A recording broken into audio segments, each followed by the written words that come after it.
नमस्कार, आदाब, सत श्री अकाल, राधे राधे, जय हिंद। स्वागत है आप सबका महिंद्रास के ऑफिशियल यूट्यूब चैनल पर। मैं चांदनी महिंद्रास तहे दिल से आप सबका स्वागत करती हूँ। तो भाई बज चुके हैं सुबह के 6 बज चुके हैं और बिल्कुल मेरे जो है एनटीपीसी के होनहार पूरी तरीके से रेडी होंगे और जो एसएससी बैंकिंग एग्जामिनेशन की तैयारी कर रहे होंगे बिल्कुल वो भी जो है कंप्लीट करंट अफेयर्स के लिए रेडी होंगे। तो लास्ट संडे को जो है हमने बहुत सारे क्वेश्चंस कवर अप किए थे, लेकिन जो है भाई 6 घंटे में या 4 घंटे में तो पूरा कवर नहीं हो सकता जनवरी से लेकर अभी तक का। तो हम धीरे-धीरे जो है सेशंस ला रहे हैं, पार्ट 1, पार्ट 2, पार्ट 3, जिससे कोशिश ये की जा रही है कि ज़्यादा से ज़्यादा चीज़ें क्या की जा सके, कवर की जा सके। तो जिनका भी एग्जामिनेशन फर्स्ट फेज़ में है, बिल्कुल उनकी तैयारी आई होप बढ़िया से चल रही होगी और बढ़िया से वो लोग क्या कर रहे होंगे, अपनी तैयारी को लास्ट जो है क्या दे रहे होंगे, फाइनल टच दे रहे होंगे बिल्कुल। तो उन्हीं के लिए जो है ये सेशन है, तो बिल्कुल जिन भी कैंडिडेट्स हमारे साथ जुड़े हुए हैं सेशन में, फटाफट सेशन को कॉपी कर देना है और क्या करते जाना है, शेयर करते जाना है आप जहाँ-जहाँ पर भी कनेक्टेड है। तो जल्दी से देख लेते हैं हमारे साथ-साथ कौन-कौन जुड़ चुका है। तो भाई बहुत सारे कैंडिडेट्स इतनी ठंड में भी सुबह से हमारे साथ जुड़ चुके हैं। Thank you very much to all of you और सेशन की शुरुआत करते हैं। बिल्कुल नए जोश के साथ जो है सेशन की शुरुआत करनी है। हम जो है एमसीक्यूज करेंगे, मल्टीपल चॉइस क्वेश्चंस करेंगे अपने करंट अफेयर्स के और इसके अलावा अगर मैं बात करूं तो कुछ स्टैटिक जीके के क्वेश्चंस जो लास्ट ईयर का ट्रेंड देखा गया है, कैसे-कैसे जो है क्वेश्चन आया। लास्ट ईयर तो नहीं हुआ, एग्जामिनेशन बहुत पहले हुआ था, ठीक है, रेलवे का। तो कैसे-कैसा ट्रेंड रहा है, कैसे-कैसे क्वेश्चंस आए हैं, उस पर जो है बेस्ड पूरा एनालिसिस करके कुछ क्वेश्चंस मैं लेकर आई हूँ। इसके अलावा बीच-बीच में कुछ क्विक फैक्ट्स जो हैं वो भी लेकर आए हैं, जो क्विक ऐसे फैक्ट्स, ऐसी चीजें जो आपको पता होनी ही चाहिए, वो भी बीच-बीच में आपको देखने को मिलेंगी। तो बिना टाइम वेस्ट करते हुए जो है शुरुआत करते हैं अपने सबसे पहले क्वेश्चन से। तो जितने भी कैंडिडेट जुड़े हुए हैं, कहाँ आ जाना है भाई, चोरी-चोरी, चुपके-चुपके सेशन को नहीं देखना है, कमेंट बॉक्स में आ जाना है और क्या करना है, स्टार्ट कर देना है, आंसर स्टार्ट कर देना है। तो पहला क्वेश्चन आ रहा है आपकी स्क्रीन पर। Where did minister of state for home affairs G Krishna Reddy inaugurated first of its kind establishment of national centre for Divyang empowerment? गृह मामलों के लिए राज्य मंत्री जी किशन रेड्डी जी ने दिव्यांग सशक्तिकरण के लिए राष्ट्रीय केंद्र की स्थापना कहां पर की है? तो आपको बताना है कि दिव्यांग सेंटर जो है उसे कहाँ पे एस्टैब्लिश करने की बात की जा रही है और जो दिव्यांग सेंटर है वो एस्टैब्लिश किया गया है minister of state for home affairs G Kishan Reddy ji के द्वारा। ये देश का सबसे पहला दिव्यांग सशक्तिकरण के लिए राष्ट्रीय केंद्र बनाया गया है। कहाँ पर इसे डेवलप किया गया है? आपके पास ऑप्शन है Indo Tibetan border police force group centre Arunachal Pradesh में, border security force group centre Hyderabad में, central reserve police force group centre Hyderabad में, रेलवे पुलिस फोर्स की बात करें अगर हम रीजनल सेंटर चेन्नई में और national disaster response force regional centre Kochi में। तो कहां पर दिव्यांग सेंटर जो है वो बनाया गया है दिव्यांग के सशक्तिकरण के लिए? तो बिल्कुल कहां पर लॉन्चिंग की गई है? सीआरपीएफ ग्रुप सेंटर जो कहां पर लोकेटेड है? हैदराबाद में लोकेटेड है। भाई बहुत बढ़िया, फटाफट जो है आंसर देने स्टार्ट कर देने हैं और जितना बने उतने आंसर अटेम्प्ट करने हैं, उतने क्वेश्चन अटेम्प्ट करने हैं और जो नहीं बने वो क्या करना है, स्किप करना है। एग्जाम में भी ये स्ट्रैटेजी अपनानी है जिन एग्जामिनेशन में नेगेटिव मार्किंग है, और जिन एग्जामिनेशन में नेगेटिव मार्किंग नहीं है उसमें तो सारे के सारे क्वेश्चंस जो है मार्क करने हैं थोड़ा सा लॉजिक लगा के। ज्यादा लॉजिक मत लगाना है क्योंकि ज्यादा लॉजिक भी क्या होता है, दुखदाई होता है। तो थोड़ा सा लॉजिक लगा के क्या कर देने हैं, बिल्कुल आंसर को मार्क करते जाना है। सेकंड क्वेश्चन की तरफ बढ़ रहे हैं। Which former Karnataka batsman has been named as USA national team coach? Karnataka के किस पूर्व बल्लेबाज को यूएस की राष्ट्रीय टीम का कोच बनाया गया है? आपके पास ऑप्शन है जे अरुण कुमार, हिकेन शाह, यूसुफ अब्दुल रहीम अल बलूशी, शलभ श्रीवास्तव या फिर दीपक अग्रवाल। कर्नाटका के वो फॉर्मर बैट्समैन रहे हैं जिन्हें यूएसए की नेशनल टीम में कोच बनाया गया है। तो बिल्कुल कौन रहे हैं वो? दीपक अग्रवाल जी को बनाया गया है। नेक्स्ट आ रहा है अगला क्वेश्चन। आयुष्मान भारत दिवस is celebrated across India every year on? Ayushman Bharat दिवस हर साल पूरे भारत में कब मनाया जाता है? तो आयुष्मान भारत की शुरुआत की गई थी, कब की गई थी भाई? 2018 में इस योजना की शुरुआत की गई थी। सबसे बड़ी जो है हेल्थ इंश्योरेंस स्कीम कही जाती है आयुष्मान भारत योजना। आयुष्मान भारत दिवस हर साल जो है पूरे भारत में मनाया जाता है कब? बिल्कुल सही आंसर आने लग गए भाई। कब मनाया जाता है? 30 अप्रैल को मनाया जाता है। कब मनाया जाता है आयुष्मान भारत दिवस? 30 अप्रैल को मनाया जाता है। बहुत इंपॉर्टेंट क्वेश्चन है, ध्यान रखना। नेक्स्ट क्वेश्चन की तरफ बढ़ रहे हैं, आराम से आंसर करते जाना, ऑप्शन को ध्यान से पढ़ना। अगला question. Where is the headquarter of Asian development bank located? एशियाई विकास बैंक एडीबी का मुख्यालय कहां पर स्थित है? ऑप्शन है Paris France, Geneva Switzerland, Mandaluyong Philippines, London UK या फिर Washington DC USA. Asian development bank का हेडक्वार्टर पूछा है, एडीबी का मुख्यालय पूछा गया है। मसात्सुगु असाकावा जो है इसके प्रेसिडेंट है, हेड है। और एशियन डेवलपमेंट बैंक का मुख्यालय कहाँ पर सिचुएटेड है? बिल्कुल कहाँ पर लोकेटेड है भाई? फिलीपींस में लोकेटेड है। कहाँ पर लोकेटेड है? फिलीपींस में लोकेटेड है। नेक्स्ट आ रहा है अगला question, who is the present secretary general of United nation? संयुक्त राष्ट्र यूएन के वर्तमान महासचिव कौन है? आपको सेक्रेटरी जनरल का नाम बताना है, किसके? यूनाइटेड नेशन ऑर्गेनाइजेशन के, संयुक्त राष्ट्र संघ के। ऑप्शन है Audrey अज़्यूले, Tedros Adhanom, Henrietta four, Christiana Georgieva या फिर एंटोनियो ग्यूटरेस। यूनाइटेड नेशन ऑर्गेनाइजेशन के सेक्रेटरी जनरल का नाम बताना है। संयुक्त राष्ट्र के महासचिव कौन है वर्तमान में? तो बिल्कुल सही आंसर आने लग गए भाई, कौन है? एंटोनियो ग्यूटरेस है। कौन है? एंटोनियो ग्यूटरेस है। कहाँ से बिलोंग करते हैं? तो बिलोंग करते हैं कहाँ से? पुर्तगाल से, पोर्चुगल से। पुर्तगाल की कैपिटल क्या है? लिस्बन है। ऑड्रे अज़्यूले की बात करें तो यूनेस्को की है, ठीक है। टेड्रोस एडनम सबसे ज्यादा क्रिटिसिज्म सह रहा कौन? WHO, world health organization. Henrietta Fore किसकी है अध्यक्ष? यूनिसेफ की है। और क्रिस्टियाना जॉर्जीवा तो भाई किसकी है? इंटरनेशनल मॉनेटरी फंड की है, आईएमएफ की है। नेक्स्ट क्वेश्चन की तरफ बढ़ते हैं। आराम से जो है आंसर देते जाने हैं कमेंट बॉक्स में। मैं सबके नाम नहीं बोल रही हूँ क्योंकि क्या होता है फिर क्वेश्चंस क्या हो जाते हैं, स्किप हो जाते हैं आपके माइंड से भी, ठीक है। तो नेक्स्ट क्वेश्चन की तरफ बढ़ रहे हैं। अगला question, Which of the following cities terracotta has backed the geographical indication tag? निम्नलिखित में से किस शहर के टेरिकोटा ने भौगोलिक संकेत टैग प्राप्त किया है? तो ज्योग्राफिकल इंडिकेशन टैग दिया जाता है ऐसी वस्तुओं को, ऐसे आर्ट्स को जो उस जगह के लिए फेमस हैं और उसी जगह पर क्या किए जाते हैं, उनको या तो उनको ग्रो किया जाता है, या तो उनका इस्तेमाल किया जाता है, या तो उनके द्वारा ही क्या किया जाता है, रचा जाता है। तो ज्योग्राफिकल इंडिकेशन टैग में टेरिकोटा जिसे जीआई टैग घोषित किया गया है, ये किस सिटी का जो है आर्ट है? आपको बताना है कि निम्नलिखित में से किस शहर के टेरिकोटा ने भौगोलिक संकेत टैग प्राप्त किया है। ऑप्शन है आपके पास भोपाल का, मदुरई का, कोयम्बटूर, नागपुर की गोरखपुर। तो टेरिकोटा जो है वो कहाँ पर प्रोड्यूस किया जाता है जिसे जीआई टैग जो है वो दिया गया है? तो बिल्कुल कहाँ का है? गोरखपुर यूपी का। कहाँ का है? गोरखपुर यूपी का। बहुत बढ़िया, सब लोग जो है बिल्कुल सही आंसर कर रहे हो भाई, तैयारी बहुत जोरों शोरों से चल रही है। नेक्स्ट क्वेश्चन की तरफ बढ़ रहे हैं। Which state Chak Hao has bagged the geographical indication tag? किस राज्य के चाक हाउ को भौगोलिक संकेत टैग मिला है? तो चाक हाउ भी जो है इसे ज्योग्राफिकल इंडिकेशन टैग मिला है। ये किस राज्य का जो है भौगोलिक संकेत है? आपके पास ऑप्शन है असम का, मणिपुर, नागालैंड, मेघालय या फिर सिक्किम। चाक हाउ की बात की जा रही है। आराम से जो है आंसर करना है। मैं देख पा रही हूँ कि बहुत सारे लोग जो है आंसर करते जा रहे हैं। जल्दी जल्दी भाई आराम से बताना है। चाक हाउ जो है कहाँ पर जो है इसके बारे में बताया गया है जिसे ज्योग्राफिकल इंडिकेशन टैग दिया गया है। चाक हाउ के बारे में बताना है आपको, ठीक है। चाक हाउ जो है ये कहाँ का जो है फेमस है जिसे जीआई टैग मिला है, ठीक है। ये जो है ब्लैक राइस के बारे में बात हो रही है। चाक हाउ जो है काला चावल है, ब्लैक राइस है। कहाँ का है? बिल्कुल कहाँ का? मणिपुर का। कहाँ का है? मणिपुर का है। बहुत बढ़िया। नेक्स्ट आ रहे हैं अगले क्वेश्चन की तरफ। Who was late Narendra Singh Kapany popularly known as? स्वर्गीय नरेंद्र सिंह कपानी को जो है किस रूप में जाना जाता था? ऑप्शन है father of business, businessman master, father of fibre optics या फिर फादर ऑफ इंफोग्राफिक्स। तो हाल ही में नरेंद्र सिंह कपानी जी का निधन हो गया है। इन्हें किस रूप में जाना जाता रहा? तो बिल्कुल इन्हें क्या कहा जाता रहा? Father of fibre optics. तो फाइबर ऑप्टिक्स के थ्रू हम देखते हैं कि इंटरनेट की स्पीड कितनी बढ़ गई है, मतलब टेलीकम्युनिकेशन की फैसिलिटीज जो है वो क्या हो गई हैं, बहुत तेजी से फैल रही हैं। नेक्स्ट आ रहा है अगला क्वेश्चन स्क्रीन पर। Which country was selected by the Olympic Council of Asia (OCA) General Assembly to host Asian Games 2030? एशियाई खेल 2030 की मेजबानी के लिए किस देश को ओलंपिक काउंसिल ऑफ एशिया की आम सभा द्वारा चुना गया है? तो ओलंपिक काउंसिल ऑफ एशिया ने किस कंट्री को चुना है कि वो होस्ट करेगा एशियन गेम्स 2030 के?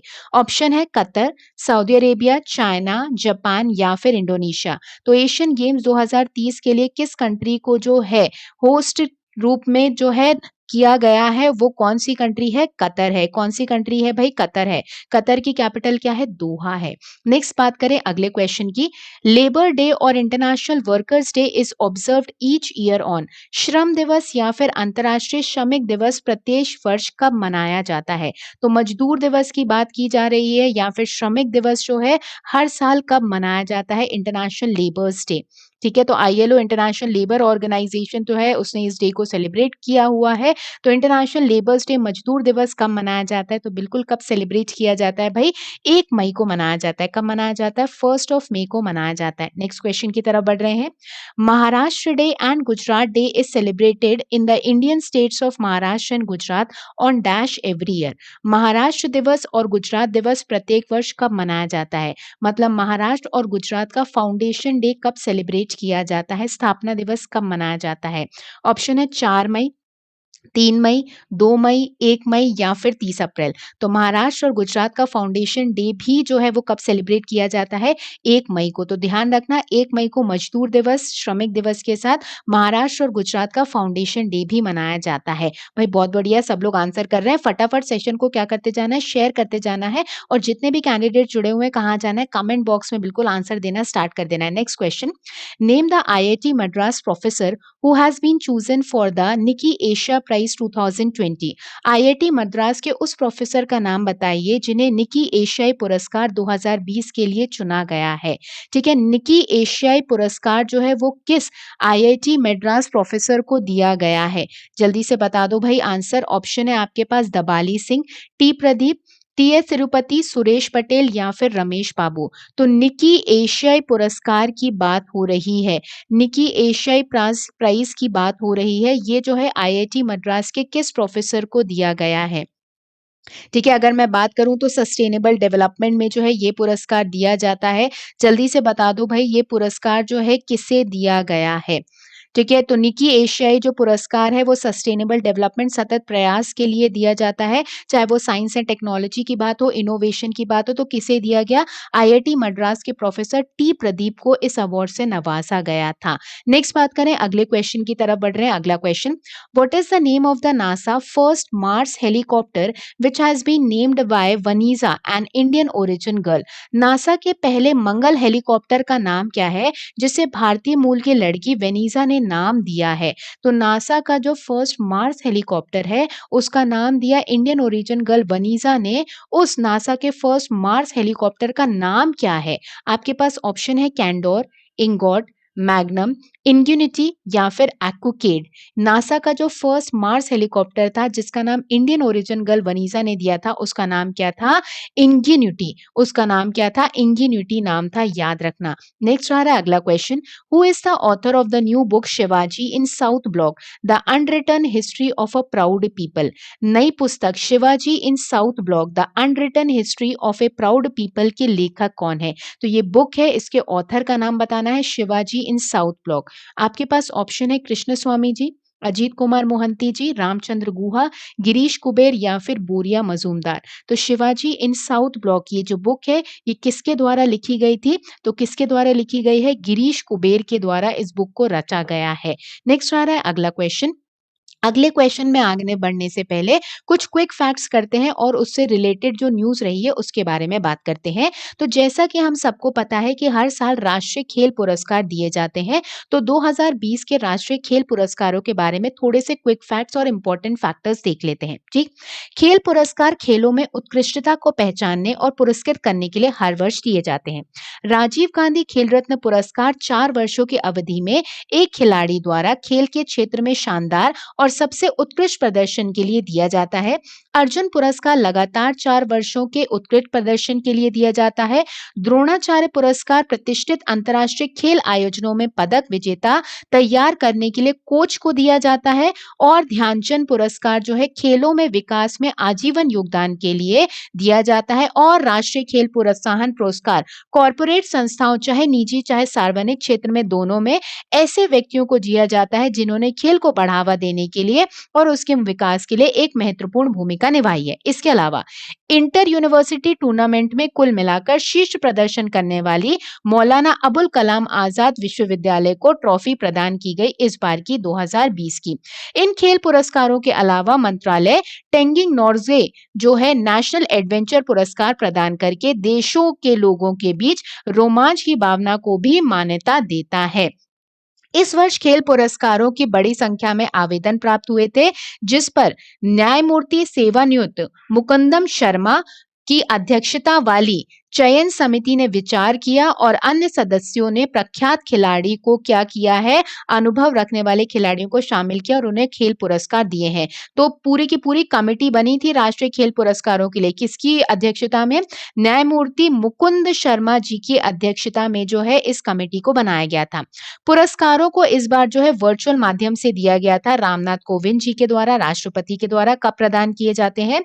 29 अगस्त 2020 में। 29 अगस्त को क्या मनाया जाता है? नेशनल स्पोर्ट्स डे सेलिब्रेट किया जाता है, राष्ट्रीय खेल दिवस मनाया जाता है ध्यानचंद जी के उपलक्ष्य में। उस दिन जो है इस पुरस्कारों को क्या किया जाता है? वितरित किया जाता है। ठीक है, अगर मैं बात करूं तो इस वर्ष किस किस को अवार्ड मिला है, तो राजीव गांधी खेल रत्न पुरस्कार कितने लोगों को दिया गया है? इस बार 5 लोगों को दिया गया है। ठीक है, अगर मैं बात करूं तो कौन कौन 5 खिलाड़ी रहे? रोहित शर्मा क्रिकेट से संबंधित, मरियप्पन टी पैरा एथलेटिक्स, सुश्री मनिका बत्रा टेबल टेनिस से रिलेटेड, सुश्री जो है विनेश किससे रिलेटेड? कुश्ती से रिलेटेड, और सुश्री रानी किससे रिलेटेड? हॉकी से। तो इन 5 लोगों को राजीव गांधी खेल रत्न पुरस्कार दिया गया है इस बार का, याद रखना। स्पोर्ट्स के फील्ड में सबसे हाईएस्ट अवार्ड राजीव गांधी खेल रत्न पुरस्कार, और नॉर्मल सिविलियन अवार्ड में सबसे हाईएस्ट भारत रत्न दिया जाता है। नेक्स्ट बात करें, द्रोणाचार्य अवार्ड जो किसको दिया जाता है? कोचेस को दिया जाता है। 2 कैटेगरीज होती है, पहली होती है लाइफ टाइम श्रेणी में, कितने लोगों को दिया गया है? 8 लोगों को दिया गया है। धर्मेंद्र तिवारी को तीरंदाजी के लिए, पुरुषोत्तम राय को एथलेटिक्स के लिए। ठीक है, तो ये जो है आप सारी की सारी चीजें पीडीएफ में एक बार क्या कर लेना, बिल्कुल चेक कर लेना। इसके अलावा टेंजिंग नोर्गे जो है नेशनल एडवेंचर पुरस्कार दिया जाता है। ठीक, और ये जो है अगर मैं बात करूं किस किस को दिया गया है, तो 8 खिलाड़ियों को दिया गया है। 2019 का जो है 2020 में वितरित किया गया टेंजिंग नोर्गे नेशनल एडवेंचर पुरस्कार। सुश्री अनीता देवी को दिया गया है। ठीक है, इसके अलावा कर्नल सरफराज सिंह को, अगर मैं बात करूं श्री नरेंद्र सिंह को, तो ऐसे कुल मिलाकर कितने लोगों को दिया गया है? 8 लोगों को। इसके अलावा देखो, मौलाना अबुल कलाम आजाद ट्रॉफी जो है वो यूनिवर्सिटी को दी गई है। कौन सी यूनिवर्सिटी को? पंजाब यूनिवर्सिटी चंडीगढ़ को प्रोवाइड की गई। ठीक, नेक्स्ट क्वेश्चन की तरफ बढ़ रहे हैं, तो बीच बीच में हम क्या करते रहेंगे? क्विक फैक्ट्स भी करते रहेंगे। Which country is the president of the नाम समिट टिल 2022? 2020 तक कौन सा देश नाम शिखर सम्मेलन का अध्यक्ष है? नाम क्या है भाई? नॉन अलाइंड मूवमेंट की बात की जा रही है। किसके बारे में बात की जा रही है? नॉन अलाइंड मूवमेंट के बारे में बात की जा रही है। नाम की एक संस्था बनी हुई है। ठीक है, नाम की क्या बनी हुई है? पूरी की पूरी संस्था बनी हुई है। आपको ये बताना है कि करंट प्रेसिडेंट विच कंट्री जो है वो कौन सा देश जो है प्रेसिडेंट है किसका? नाम का, नॉन अलाइंड मूवमेंट का। तो 120 डेवलपिंग वर्ल्ड स्टेट्स का जो है ये पूरा का पूरा समूह है। नाम समूह जो है नॉन अलाइंड मूवमेंट का जो समूह है, कौन सी कंट्री जो है प्रेसिडेंट है 2022 तक? कौन सी कंट्री जो है प्रेसिडेंट है 2022 तक? ठीक है, तो कौन सी कंट्री प्रेसिडेंट है 2022 तक? अजेरबैजान। कौन सी कंट्री प्रेसिडेंट है? नाम की अजेरबैजान जो है वो प्रेसिडेंट है कब तक? 2022 तक। नेक्स्ट बात करें अगले क्वेश्चन की तरफ। Who is the minister responsible for ministry of जल शक्ति? जल शक्ति मंत्रालय के लिए जिम्मेदार मंत्री कौन है? आपको बताना है कि मिनिस्टर कौन है भाई, जल शक्ति मिनिस्टर का नाम बताना है। ऑप्शन है थावरचंद गहलोत, रविशंकर प्रसाद, धर्मेंद्र प्रधान, गजेंद्र सिंह शेखावत या फिर रामविलास पासवान जी। तो जल शक्ति मंत्रालय किसके पास है? मिनिस्ट्री किसके पास है? तो बिल्कुल किसके पास है? गजेंद्र सिंह शेखावत जी के पास है। अब मुझे कमेंट बॉक्स में लिखकर क्या बताओगे? गजेंद्र सिंह शेखावत जी की कॉन्स्टिट्यूएंसी, उनका निर्वाचन क्षेत्र कौन सा रहा? चुनावी क्षेत्र लिखकर बताओगे कमेंट बॉक्स में। थावरचंद गहलोत जी के पास भाई कौन सा मंत्रालय है? सोशल जस्टिस और एम्पावरमेंट है, सामाजिक न्याय और सशक्तिकरण है। बाकी मंत्री आप लोगों को पता होंगे। गजेंद्र सिंह शेखावत जी की कॉन्स्टिट्यूएंसी लिखकर बतानी है कहां पर? कमेंट बॉक्स में। नेक्स्ट क्वेश्चन की तरफ बढ़ रहे हैं। Name the operation launched by Indian Navy to repatriate Indians from overseas. विदेशों से भारतीयों को वापस लाने के लिए भारतीय नौसेना द्वारा शुरू किए गए ऑपरेशन का नाम बताना है। तो कोरोना की जब शुरुआत हुई थी तो हमने देखा था कि इंडियन नेवी ने जो है ऑपरेशन चलाए थे, जिसमें जो विदेशी हैं, जो भारतीय हैं जो विदेशों में बसे हुए हैं, उन्हें वापस लाने के लिए इंडियन नेवी ने किस ऑपरेशन की शुरुआत की थी? आपके पास ऑप्शन है ऑपरेशन समुद्र मगर, ऑपरेशन विजय, ऑपरेशन समुद्र सेतु, ऑपरेशन राहत, ऑपरेशन समुद्र शक्ति। तो इंडियन नेवी ने जो है जिस ऑपरेशन को लॉन्च किया था विदेशों से भारतीयों को वापस लाने के लिए, उसका नाम क्या था भाई? ऑपरेशन समुद्र शक्ति था। नहीं, ऑपरेशन क्या था? समुद्र सेतु था। क्या था? ऑपरेशन समुद्र सेतु था, ध्यान रखना। नेक्स्ट क्वेश्चन की तरफ बढ़ रहे हैं। What is the name of the new currency of Iran which will replace rial to tackle inflation. Iran की नए मुद्रा का क्या नाम है जो मुद्रास्फीति से निपटने के लिए रियाल की जगह लेगा।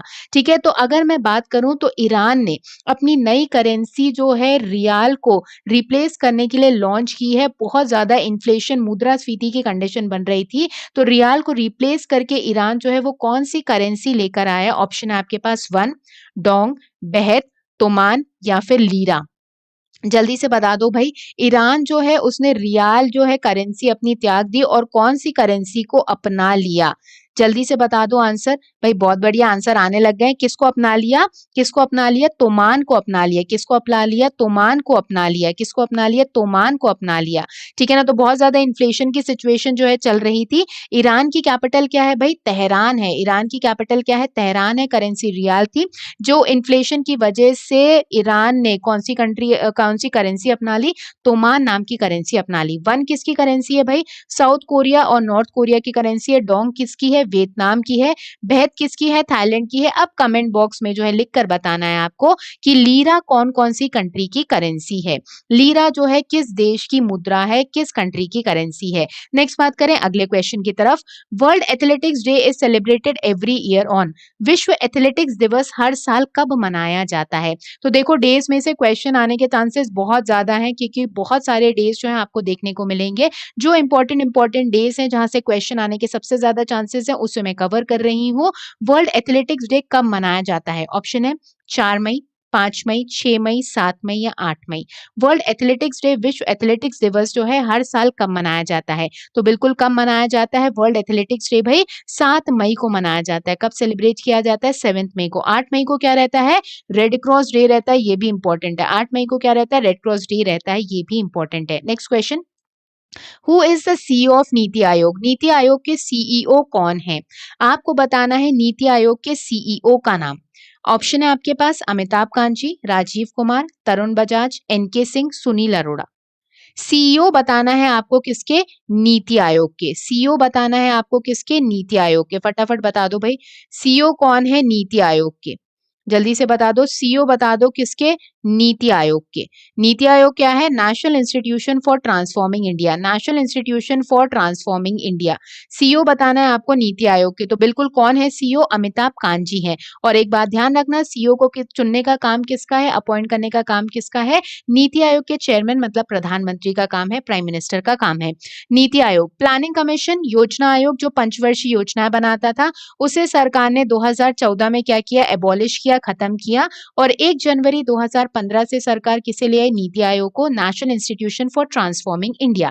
मतलब जो जवाहरलाल नेहरू जी का कंसेप्ट था प्लानिंग कमीशन का, मोदी सरकार उसका एक नया अवतार ले आई। कौन सा, national institution for transforming India, जो भारत सरकार की थिंक टैंक है, जिसके चेयरमैन तो कौन है, प्राइम मिनिस्टर। वाइस चेयरमैन कौन है भाई, राजीव कुमार जी हैं। और सीईओ का नाम क्या है, अमिताभ कांत जी। एनके सिंह जी का नाम सुना होगा, कौन है, 15 फाइनेंस कमीशन, 15वें वित्त आयोग के अध्यक्ष। अब आपको कमेंट बॉक्स में मुझे लिखकर ये बताना है, आपको कमेंट बॉक्स में लिखकर ये बताना है कि सुनील अरोड़ा जी का नाम कहां पर सुना है। सुनील अरोड़ा जी जो है वो क्या है देश के, ठीक है ना। सुनील अरोड़ा जी जो है क्या है देश के, वो बताना है आपको कहां पर लिखकर, कमेंट बॉक्स में लिखकर। तो सबको याद तो आ गया होगा कि सुनील अरोड़ा जी जो है वो करंट में क्या है देश में। नेक्स्ट बात करें तो अगले क्वेश्चन की तरफ बढ़ रहे हैं। अगला क्वेश्चन आ रहा है स्क्रीन पर। Which organisation has extended actor producer Dia Mirza term as its national goodwill ambassador for another 2 years till 2022। किस संगठन ने अभिनेता निर्माता दिया मिर्जा का कार्यकाल 2022 तक अगले 2 वर्षों के लिए अपने राष्ट्रीय सद्भावना राजदूत के रूप में बढ़ाया है। तो दिया मिर्जा जो है नेशनल गुडविल एम्बेसडर रहेंगी 2022 तक किस ऑर्गेनाइजेशन की, जो उस ऑर्गेनाइजेशन के कामों को क्या करेंगे, पूरी तरीके से आगे बढ़ाएंगी। ऑप्शन है UNDP, UNEP United Nation children fund मतलब UNICEF, UNHRC human rights commission या फिर यूनेस्को। तो एक्टर प्रोड्यूसर दिया मिर्जा जो है वो गुडविल एम्बेसडर बनी रहेंगी किस ऑर्गेनाइजेशन की, यूनिप की। किसकी, यूनिप की, यूनाइटेड नेशन एनवायरमेंट प्रोग्राम की, जिसका हेडक्वार्टर कहां पर है भाई, नायरोबी में है। और नायरोबी किसकी कैपिटल है, कीनिया की कैपिटल है। नेक्स्ट क्वेश्चन की तरफ बढ़ रहे हैं। The term bear and bull are used to describe general actions and attitudes related to which of the following commercial activity. Bear और बुल शब्द का प्रयोग निम्नलिखित में से किस वाणिज्यिक गतिविधि से संबंधित समान क्रियाओं और दृष्टिकोण का वर्णन करने के लिए किया जाता है। तो आपको बताना है बियर और बुल शब्द जो है वो कहां पर इस्तेमाल किया जाता है। ऑप्शन है बैंकिंग के क्षेत्र में, ई कॉमर्स के क्षेत्र में, अंतरराष्ट्रीय व्यापार के क्षेत्र में, या फिर स्टॉक मार्केट में, शेयर बाजार में। तो बिल्कुल भाई याद आ रहा है, बुलिश मार्केट हो रहा है, बियरिश मार्केट हो रहा है, तो कहां से संबंधित है? स्टॉक मार्केट से संबंधित है, बिल्कुल ठीक है। बुलिश मार्केट की बात करें जब प्राइसेस राइज होते हैं कंपनी के शेयर्स के, और बियरिश मतलब जो है प्राइसेस क्या हो रहे हैं, डाउनफॉल में जा रहे हैं, नीचे जा रहे हैं, तब उसे क्या जाता है, मार्केट बियरिश चल रहा है। नेक्स्ट बात करें अगले क्वेश्चन की। Excise duty is levied on, उत्पाद शुल्क किस पर लगाया जाता है? तो आपको बताना है कि एक्साइज ड्यूटी जो है वो किस पर लगाई जाती है, उत्पाद शुल्क जो है वो किस पर लगाया जाता है। ऑप्शन है माल का निर्यात करने पर, माल का उत्पादन करने पर, माल का आयात करने पर, या इनमें से कोई भी नहीं। तो एक्साइज ड्यूटी एक तरीके का इनडायरेक्ट टैक्स है, अप्रत्यक्ष कर है, जो किस पर लगाया जाता है भाई, प्रोडक्शन ऑफ गुड्स पर, माल का उत्पादन करने पर लगाया जाता है। किस पर? प्रोडक्शन ऑफ गुड्स पर, माल का उत्पादन करने पर लगाया जाता है। कस्टम ड्यूटी नहीं है, ये कौन सी ड्यूटी है? एक्साइज ड्यूटी है। Next question, if the income of buyers fall the demand of N inferior goods will, यदि खरीदारों की आय में गिरावट होती है तो इंफीरियर गुड की मांग क्या होती है? बढ़ेगी, घटेगी, समान रहेगी, या इनमें से कोई भी नहीं। जब खरीदने वाले की आय इनकम जो है उसमें गिरावट होती है तो इंफीरियर गुड्स की डिमांड पर क्या इफेक्ट पड़ता है, उसकी मांग क्या हो जाती है? बढ़ती है, घटती है, कांस्टेंट बनी रहती है, इनमें से कोई भी नहीं। तो जल्दी से देख लेते हैं कि भाई ये इंफीरियर गुड्स कौन से होते हैं, इंफीरियर वस्तुएं कौन सी होती हैं, और नॉर्मल गुड्स कौन से होते हैं, क्योंकि इनमें से आपको क्वेश्चन एसएससी रेलवे सब में देखने को मिलेंगे, इवन बैंक के एग्जामिनेशन में भी। तो अगर दिमाग में एग्जाम्पल होगा तो इनकम पर क्या कर पाओगे, पूरी तरीके से लॉजिक को फिट कर पाओगे। तो जल्दी से सुन लेते हैं। नॉर्मल वस्तुएं, नॉर्मल गुड्स, एग्जाम्पल ले लेते हैं। फॉर एग्जाम्पल मैंने कहा कौन से राइस भाई, बासमती राइस, ठीक है, बासमती राइस हो गए। इंफीरियर गुड्स में हमने बात कर दी कोर्स राइस, वो छोटे दानों वाले चावल आते हैं जिसे आप कनकी भी कहते हो, वो इंफीरियर गुड्स का फॉर एग्जाम्पल हो गए, ठीक है। नॉर्मल गुड्स में हमने बात कर ली फॉर एग्जाम्पल प्योर घी के बारे में या बटर के बारे में बात कर ली, और इंफीरियर गुड्स में हमने बात कर ली फॉर एग्जाम्पल डालडा की। अब बताओ, अगर आपकी इनकम जो है कम होगी, आपकी इनकम अगर कम होगी तो अब बताओ इंफीरियर गुड्स की डिमांड बढ़ेगी कि नॉर्मल गुड्स की डिमांड बढ़ेगी? आपकी इनकम अगर क्या होगी, कम होगी, आपकी आय अगर उसमें गिरावट हो रही है तो क्या होगा, इंफीरियर गुड्स की डिमांड आप ज्यादा करोगे कि कम करोगे? तो बिल्कुल इंफीरियर गुड्स की डिमांड क्या होती जाएगी, बढ़ती जाएगी। और अगर आपकी इनकम क्या हो रही है, बढ़ेगी, तो आप किन चीजों का इस्तेमाल ज्यादा करोगे, नॉर्मल गुड्स का इस्तेमाल ज्यादा करने लग जाओगे। तो भाई जो है एग्जाम्पल अपने दिमाग में बैठा लेना, उस हिसाब से लॉजिक को क्या कर लेना, फिट कर लेना, क्योंकि ऐसे पढ़ोगे तो क्वेश्चन समझ में नहीं आने वाला। इसलिए एग्जाम्पल को याद कर लेना कि अगर आपकी इनकम बढ़ेगी, आय बढ़ेगी, तो इन चीजों का इस्तेमाल करोगे, प्योर घी खाओगे, बासमती राइस खाओगे, और अगर आपकी जो है इनकम घटेगी तो डालडा खाओगे या छोटे दानों वाले चावल का इस्तेमाल हम करेंगे। क्या है, छोटे वाले दाने वाले चावल जो है उसका टेस्ट ज्यादा अच्छा होता है बासमती राइस से, लेकिन फिर भी एक स्टेटस सिंबल की तरह काम करता है, बस और कुछ नहीं। नेक्स्ट बात करते हैं अगले क्वेश्चन की तरफ।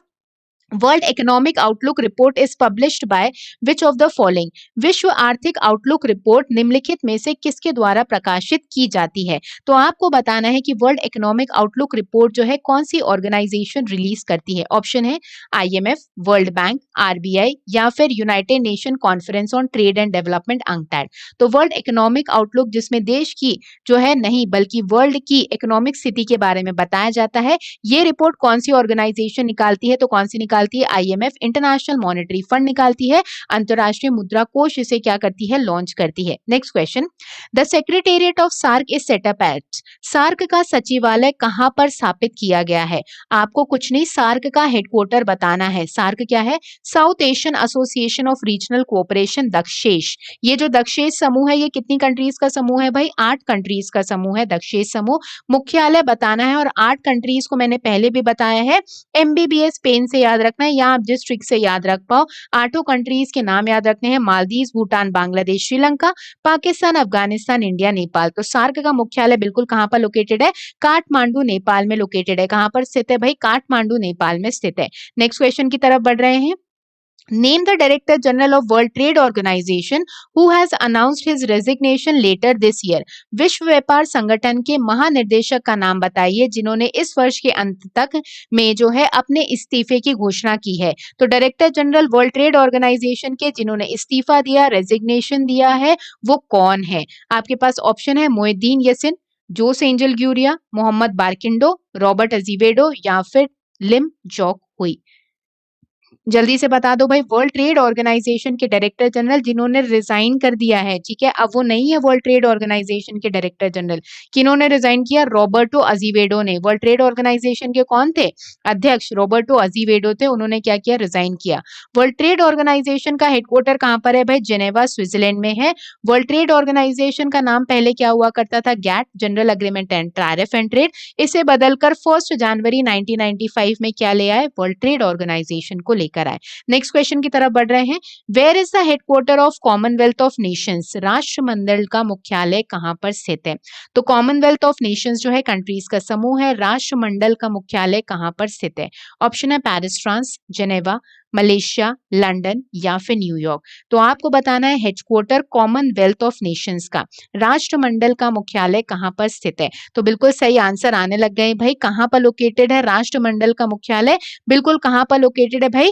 कहां पर? लंदन यूके में लोकेटेड है, जेनेवा में नहीं है। कॉमनवेल्थ ऑफ नेशंस का कहां पर लोकेटेड है? लंदन यूके में लोकेटेड है। भाई बहुत बढ़िया, सब लोग जो है कमेंट बॉक्स में आंसर कर रहे हो। फटाफट सेशन को क्या करते जाना है? शेयर भी करते जाना है। नेक्स्ट क्वेश्चन की तरफ बढ़ रहे हैं, लेकिन उससे पहले क्विक फैक्ट्स के बारे में बात करनी है। ठीक है, क्विक फैक्ट्स में क्या है? अंतरिक्ष में जाने वाला पहला व्यक्ति कौन? पहला व्यक्ति जिसने स्पेस पर पांव रखा वो कौन? तो अंतरिक्ष में जाने वाले पहले जो हैं उनके बारे में थोड़ी सी बात जो है बता दूं आपको। पीडीएफ में ये सारी चीजें मिल जाएंगी, एक बार क्या कर लेना? रिवाइज कर लेना। अंतरिक्ष में जाने वाला पहला इंसान, first person to go into space, कौन थे? Yuri Gagarin. सर्वप्रथम अंतरिक्ष में उपग्रह भेजने वाला पहला देश, first country to send satellite in space, वो कौन सी थी? रूस, रशिया। अंतरिक्ष में जाने वाला पहला space dog, first space dog जो स्पेस में गया, जिसका नाम क्या था? लाइका। अंतरिक्ष में जाने वाली पहली महिला कौन थी? First women to go to space, जिनका नाम था क्या? Valentina Tereshkova. ठीक, अंतरिक्ष में जाने वाला पहला भारतीय, first Indian to go to space, वो कौन थे? राकेश शर्मा। ठीक है, और फर्स्ट पर्सन अगर बात करें तो वो कौन थे? यूरी गैगरिन थे। लेकिन फर्स्ट इंडियन की बात करें तो वो कौन थे? राकेश शर्मा। चांद पर कदम रखने वाला पहला इंसान, first person to step on the moon, वो कौन थे? Neil Armstrong. चंद्रमा पर आदमी भेजने वाला पहला देश कौन सा था? First country to send man on the moon, कौन सा था भाई? अमेरिका। ठीक है ना, ध्यान रखना। मंगल ग्रह पर चालक रहित अंतरिक्ष यान भेजने वाला पहला देश, first country to send helpless spacecraft on Mars. ठीक है, अंतरिक्ष यान भेजने वाला पहला देश जो चालक रहित था, वो कौन सी कंट्री थी? वो भी अमेरिका ही थी। भारत का प्रथम चालक रहित विमान, इंडियाज फर्स्ट अनमैन्ड एयरक्राफ्ट, जिसमें कोई भी क्या नहीं था? व्यक्ति नहीं था। ठीक है, चालक रहित विमान था जिसका नाम क्या था? लक्ष्य था। चंद्रमा की परिक्रमा करने वाला पहला अंतरिक्ष यान कौन सा था? First spacecraft to orbit the moon, उसका नाम क्या था? लूना 10। उसका नाम क्या था? लूना 10। देखो ये इंपॉर्टेंट फैक्ट्स हैं जो आपके हर एग्जामिनेशन में काम में आते हैं, और आपको पता है कि एसएससी या रेलवे में ऐसे क्वेश्चन पूछे ही जाते हैं। मंगल ग्रह पर उतरने वाला पहला अंतरिक्ष यान, first spacecraft to land on Mars, उसका नाम क्या था? वाइकिंग 1। चंद्रमा पर उतरने वाला पहला चालक युक्त अंतरिक्ष यान, first manned spacecraft to land on the moon, उसका नाम क्या था? ईगल। चंद्रमा पर मानव को पहुंचाने वाला यान, moon reaching human on moon, जिसका नाम क्या था? अपोलो 11। अंतरिक्ष में भेजे जाने वाला प्रथम space shuttle, first space shuttle to sent into space, किसने भेजा था? कोलंबिया ने भेजा था।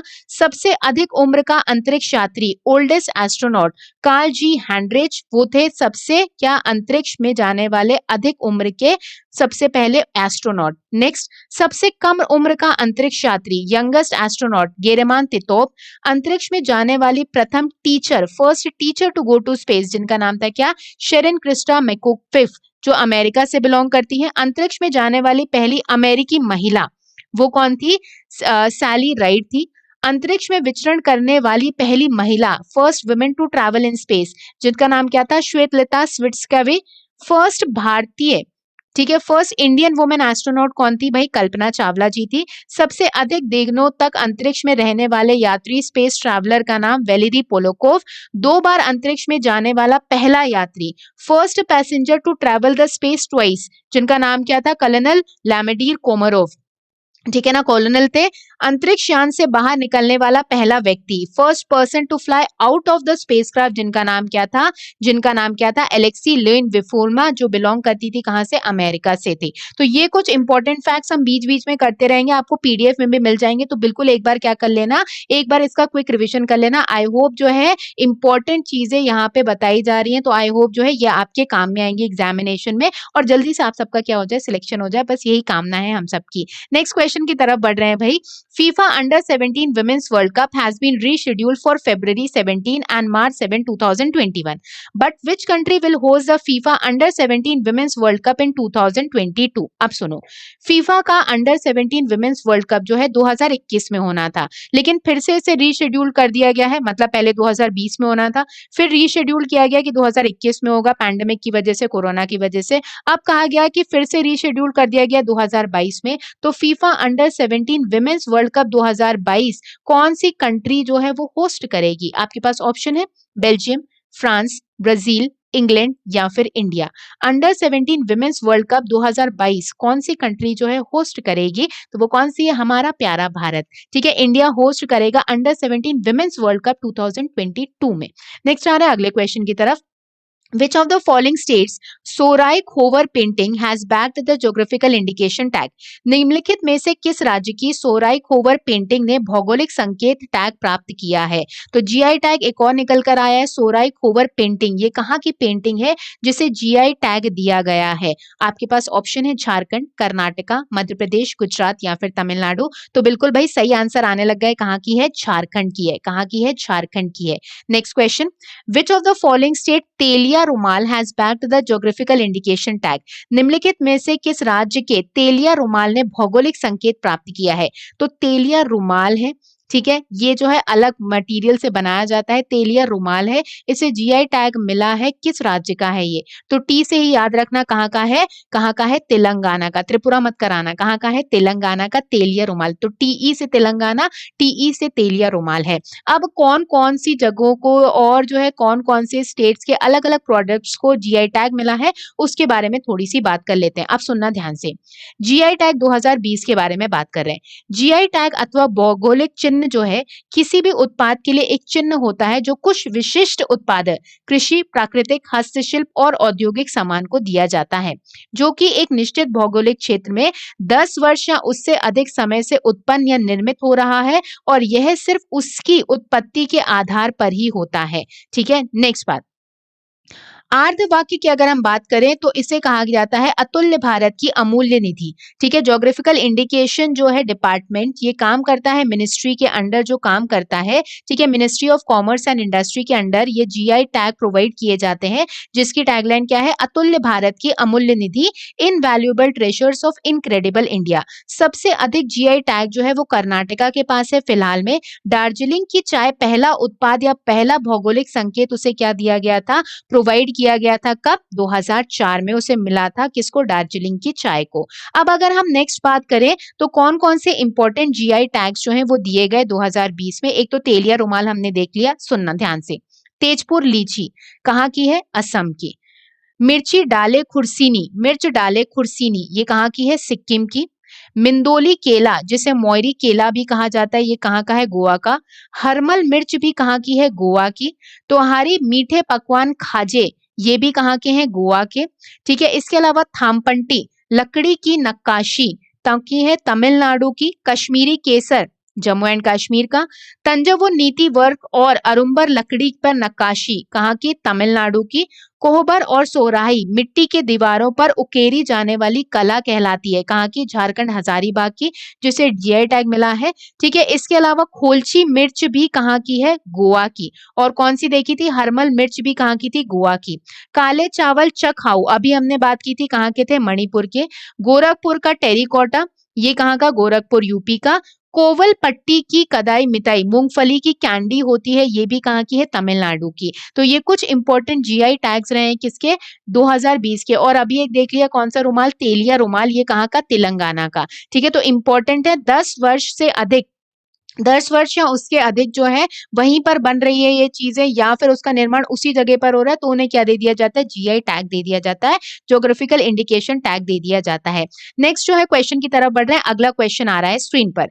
Which government has launch a scheme named FIR आपके द्वार?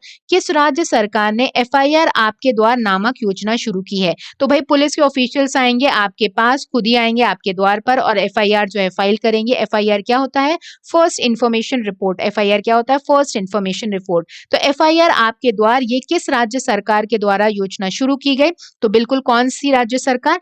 मध्य प्रदेश ने इसकी शुरुआत की है। Next question. Which minister is responsible for the road, transport, highways and MSME ministry?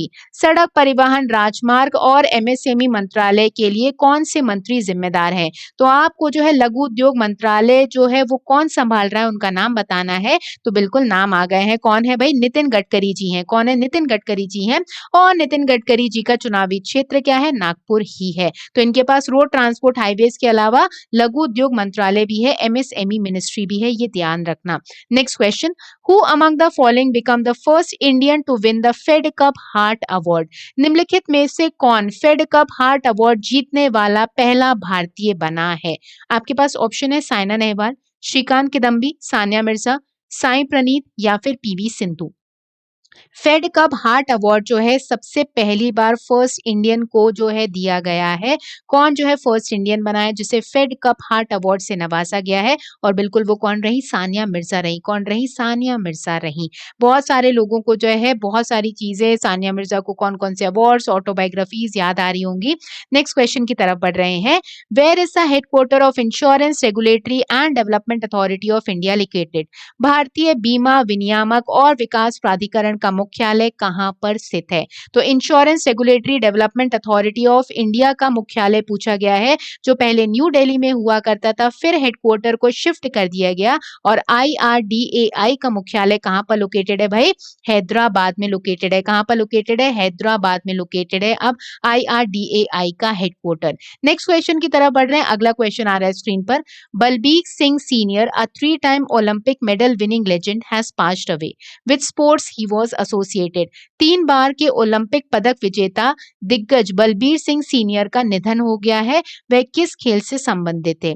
तो आपको बताना है बलबीर सिंह जी जिन्हें 3 बार जो है ओलंपिक मेडल दिया गया था, ओलंपिक मेडल मिला था, इनका हाल ही में निधन हो गया है। ये किस खेल से संबंधित थे? तो बिल्कुल किस खेल से संबंधित थे? हॉकी से संबंधित थे। किस खेल से एसोसिएटेड थे? हॉकी से एसोसिएटेड थे, ध्यान रखना। Next question. Which of the following has made a breathable PPE kit नवरक्षक? निम्नलिखित में से किसने सांस लेने योग्य PPT किट जो है नवरक्षक बनाई थी? तो PPE किट जो है बनाई थी नवरक्षक नाम की, किसने बनाई थी?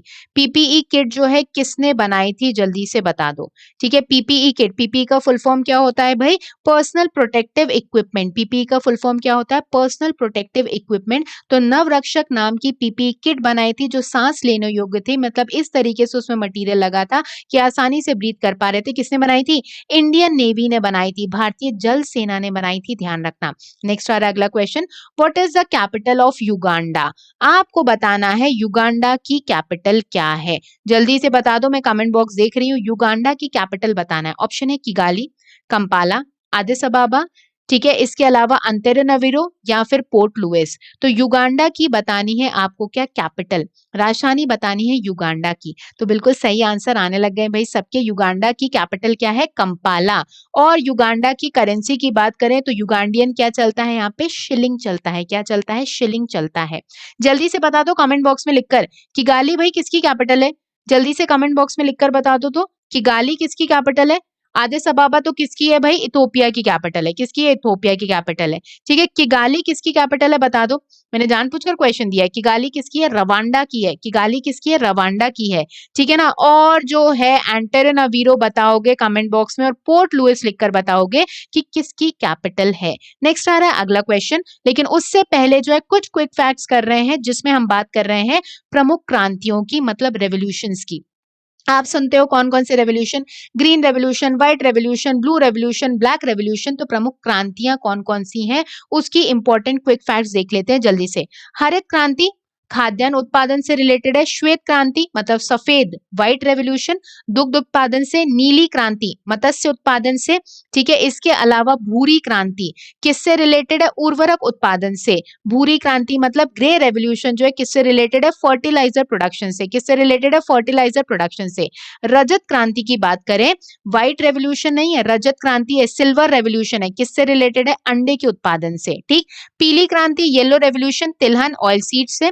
कृष्ण क्रांति जो है बायोडीजल उत्पादन से रिलेटेड है। लाल क्रांति टमाटर या फिर मांस उत्पादन से। गुलाबी क्रांति झींगा मछली के उत्पादन से। बादामी क्रांति मसाला उत्पादन से। सुनहरी क्रांति फल उत्पादन से। अमृत क्रांति नदी जोड़ो परियोजनाओं से रिलेटेड है। स्लेटी क्रांति सीमेंट से। गोल क्रांति आलू से रिलेटेड है।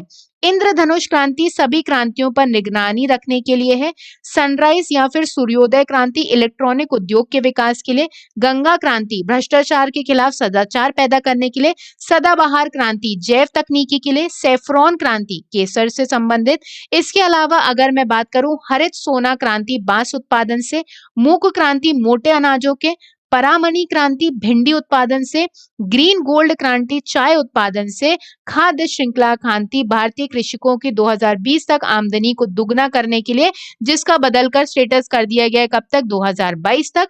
खाकी क्रांति चमड़ा उत्पादन से। और व्हाइट गोल्ड क्रांति कपास उत्पादन से रिलेटेड है, ठीक है। तो ये प्रमुख क्रांतियों के नाम है, रेवोल्यूशंस के नाम है, तो एक बार इसे क्या कर लेना, रिवाइज कर लेना, ठीक। नेक्स्ट क्वेश्चन की तरफ बढ़ रहे हैं। नेक्स्ट क्वेश्चन आ रहा है स्क्रीन पर। Which country has come up with a one sun one grid one world initiative to build global consensus about sharing solar resources among more than 140 countries of West to Southeast Asia? पश्चिम से दक्षिण पूर्व एशियाओं के 140 से अधिक देशों के बीच सौर संसाधनों को साझा करने के बारे में वैश्विक सहमति बनाने के लिए किस देश ने one sun one world one grid पहल शुरू की है? तो ये रिन्यूएबल एनर्जी की बात हो रही है, सोलर एनर्जी को डेवलप करना है। और one sun one world one grid नाम का जो इनिशिएटिव है सोलर रिसोर्सेज से रिलेटेड, ये किस कंट्री ने लॉन्च किया है? तो बिल्कुल हमारा प्यारा भारत, ठीक है। इंडिया ने इसे क्या किया है, लॉन्च किया है। नेक्स्ट क्वेश्चन की तरफ बढ़ रहे हैं। Name the director general of sports authority of India whose tenure has been extended by 2 years। भारतीय खेल प्राधिकरण साई के महानिदेशक का नाम बताइए जिनका कार्यकाल 2 वर्षों के लिए बढ़ा दिया गया है। तो स्पोर्ट्स अथॉरिटी ऑफ इंडिया ने अपना नया लोगो भी लॉन्च किया था। तो इसके जो है आपको डायरेक्टर जनरल का नाम बताना है जिनका हाल ही में टेन्योर जो है 2 सालों के लिए बढ़ाया गया है। तो बिल्कुल वो कौन है भाई, संदीप प्रधान जी हैं। कौन है, बिल्कुल वो संदीप प्रधान जी हैं। नेक्स्ट क्वेश्चन की तरफ बढ़ रहे हैं और नेक्स्ट क्वेश्चन आ रहा है स्क्रीन पर। World milk day is observed every year on. विश्व दुग्ध दिवस हर साल कब मनाया जाता है? वर्ल्ड मिल्क डे कब सेलिब्रेट किया जाता है? तो आपके पास ऑप्शन है 4 जून, 3 जून, 2 जून, 1 जून या फिर 31 मई। तो वर्ल्ड मिल्क डे कब मनाया जाता है, विश्व दुग्ध दिवस कब मनाया जाता है? तो वो है कब, 1 जून को फूड एंड एग्रीकल्चर ऑर्गेनाइजेशन जो है वो सेलिब्रेट करता है। इसके अलावा अगर हम बात करें तो 31 मई को तंबाकू निषेध दिवस एंटी टोबैको डे सेलिब्रेट किया जाता है। अच्छा, ये वर्ल्ड मिल्क डे है।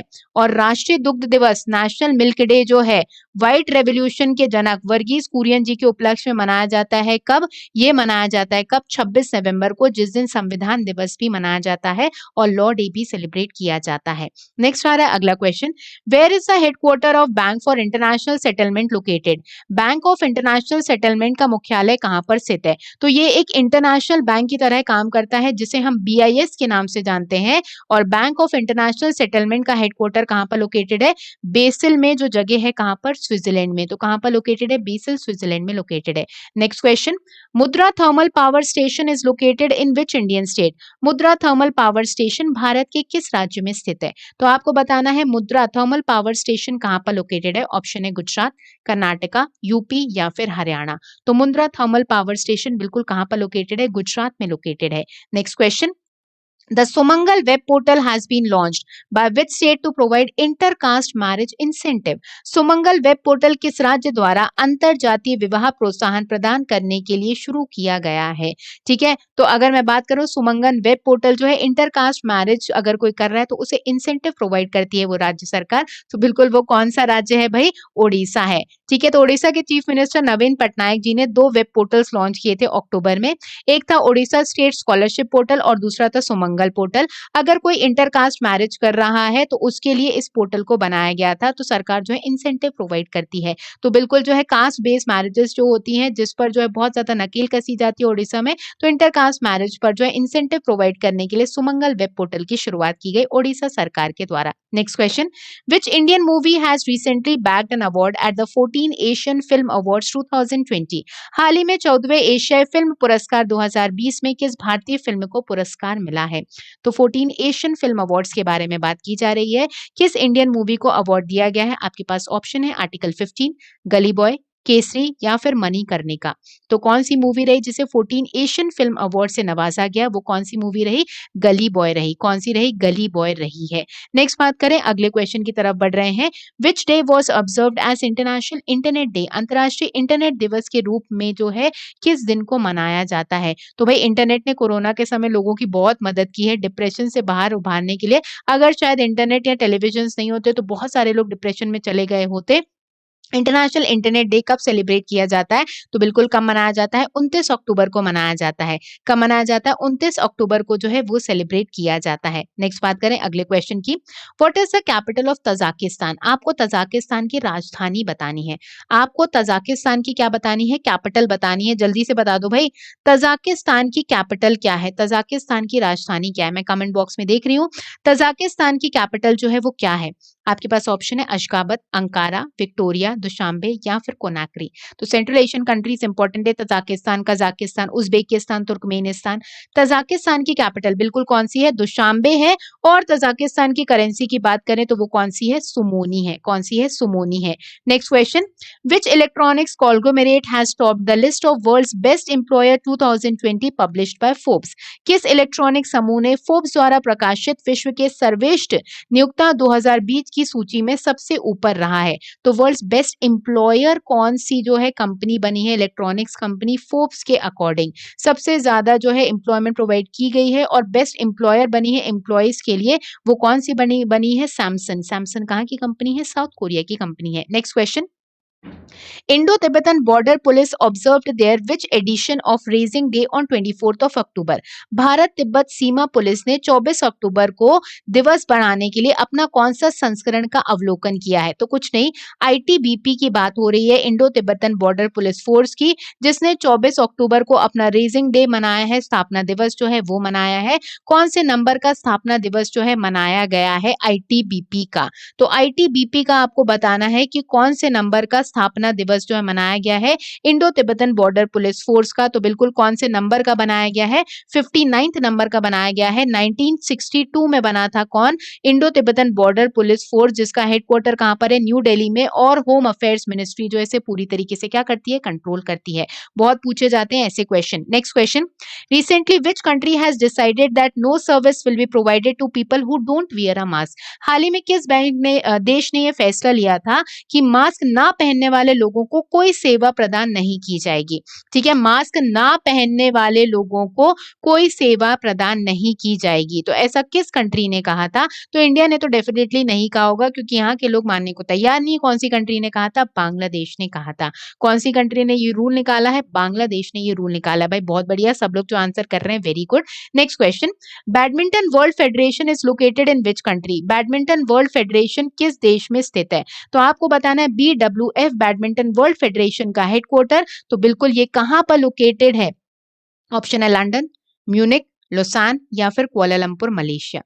तो जल्दी से आंसर कर दो कमेंट बॉक्स में, बैडमिंटन वर्ल्ड फेडरेशन का हेडक्वार्टर कहां पर लोकेटेड है? तो बिल्कुल कहां पर है? कुआलालंपुर मलेशिया में लोकेटेड है BWF का मुख्यालय। Next question, Lakshadweep islands are situated in? Lakshadweep द्वीप समूह कहां पर स्थित है? तो आप जो है स्क्रीन पर देख पा रहे हो, लक्षद्वीप आइलैंड्स को जो है देख पा रहे हो, जिसकी कैपिटल क्या है? कावरत्ती है। लक्षद्वीप आइलैंड जो है कहां पर सिचुएटेड है? ठीक है, ऑप्शन है ब्लैक सी, रेड सी, मेडिटेरियन सी या फिर अरेबियन सी। तो बिल्कुल जो है लक्षद्वीप आइलैंड्स कहां पर लोकेटेड है? भाई अरेबियन सी में लोकेटेड है। कहां पर लोकेटेड है? अरेबियन सी के पास में लोकेटेड है लक्षद्वीप आइलैंड्स। नेक्स्ट क्वेश्चन की तरफ बढ़ रहे हैं, which day is observed as the Ayurveda day? Theme दी गई थी आयुर्वेद फॉर कोविड-19 पैंडेमिक। आयुर्वेदिक दिवस को किस दिन मनाया जाता है, जिसका 5वां संस्करण मनाया गया 2020 में और इस बार की थीम दी गई थी कोविड-19 महामारी के लिए आयुर्वेद। तो आयुर्वेद दिवस बहुत इम्पोर्टेंट है। इसे कब सेलिब्रेट किया जाता है? इसे सेलिब्रेट किया गया कब भई? 13 नवंबर को सेलिब्रेट किया गया। कब किया गया? 13 नवंबर को सेलिब्रेट किया गया है, ध्यान रखना। ठीक है? तो धन्वंतरि जयंती भी इसे कहा जाता है। इस बार जो है 5th था एडिशन आयुर्वेदिक डे का। 2015 से जो है इसकी क्या की गई 16 से इसकी क्या की गई थी शुरुआत की गई थी और इस बार की थीम क्या थी? आयुर्वेद फॉर कोविड-19 पैंडेमिक थी। नेक्स्ट क्वेश्चन की तरफ बढ़ रहे हैं भई। Where is the head office of national payment corporation of India? भारत के राष्ट्रीय भुगतान निगम एनपीसीआई का प्रधान कार्यालय कहाँ पर स्थित है? तो आपको बताना है एनपीसीआई का हेडक्वार्टर कहाँ पर लोकेटेड है? तो बिल्कुल कहाँ पर लोकेटेड है? एनपीसीआई का मुख्यालय भाई मुंबई में लोकेटेड है।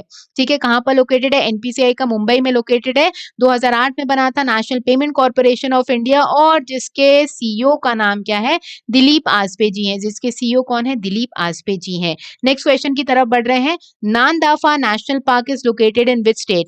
नामदाफा राष्ट्रीय उद्यान किस राज्य में स्थित है? तो आपको बताना है नामदाफा राष्ट्रीय उद्यान कहाँ पर लोकेटेड है? तो बिल्कुल कहाँ पर लोकेटेड है? अरुणाचल प्रदेश में लोकेटेड है। कहाँ पर लोकेटेड है? अरुणाचल प्रदेश में लोकेटेड है। नेक्स्ट बात करें अगले क्वेश्चन की तरफ। तो आज के लिए जो है वो इतने ही क्वेश्चंस थे। ठीक है, आई होप जो है बहुत सारे लोगों के बहुत सारे क्वेश्चंस जो है सही हुए होंगे। जो नहीं हुए हैं उनका क्या हो गया होगा? एक बार रिविजन हो गया होगा। तो 30 दिसंबर मतलब लास्ट वेडनेसडे जो है इस साल का, उस दिन हम 3 बैचेस की शुरुआत कर रहे हैं। तो बिल्कुल आप जो है mahindras.org की वेबसाइट पर जो है हमसे कनेक्ट हो सकते हो और ज़्यादा इन्फॉर्मेशन चेक कर सकते हो कि हम कौन-कौन से बैचेस जो है वो लेकर आ रहे हैं। तो हमारे ऑनलाइन प्लेटफॉर्म से आप जो है बेसिक से अपनी तैयारी को और जो है क्या कर सकते हो? बखूबी से पूरी तैयारी कर सकते हो। इसके अलावा अभी तक जो भी कैंडिडेट्स टेलीग्राम चैनल से नहीं जुड़े हैं, या तो आप टेलीग्राम पर सिलेक्शन विद चांदनी के नाम से सर्च कर सकते हो या आप जो है जीए महिंद्रास लाइव से कनेक्ट हो सकते हो। सारी इंपॉर्टेंट इन्फॉर्मेशन इसके अलावा पीडीएफ आपको मिल जाएंगी यहाँ पर। आज के सेशन को यहीं पे एंड करते हैं। जितने भी नए कैंडिडेट्स एस्पायरेंट्स प्यारे साथी जुड़े हुए थे, चैनल को सब्सक्राइब कर लीजिएगा और जाते जाते सेशन को भाई लाइक करते जाइएगा। आपका जो है most of the current affairs वाला पार्ट जो है हम धीरे धीरे करके कवर करते जा रहे हैं। तो भाई जो है कल से जिनके भी एग्जामिनेशन स्टार्ट है रेलवेज के, ऑल द वेरी बेस्ट पूरे के पूरे महिंद्रा परिवार की तरफ से। बात जो है बात की जो है करंट अफेयर्स, जो बचे हुए करंट अफेयर्स है उसका भी सेशन हम लेकर आएंगे, जिससे आगे आने वाले जो कैंडिडेट्स हैं और जो जिनका एग्जामिनेशन मार्च तक होना है अभी तो रेलवे का, उन्हें भी क्या हो जाए, हेल्प मिल जाए। और जिसका एसएससी सीजीएल सीएचएसएल या फिर बैंकिंग के एग्जामिनेशन है उन्हें भी क्या हो जाए, एक जो है प्रॉपर गाइडेंस मिलता रहे। तो thank you very much to all of you जुड़ने के लिए। सब लोग अपने अपने परिवार का खूब ध्यान रखना, बढ़िया से पढ़ाई करते रहना, खुशी खुशी पढ़ाई करना। Bye bye guys, take care, have a nice day to all of you. जय हिंद।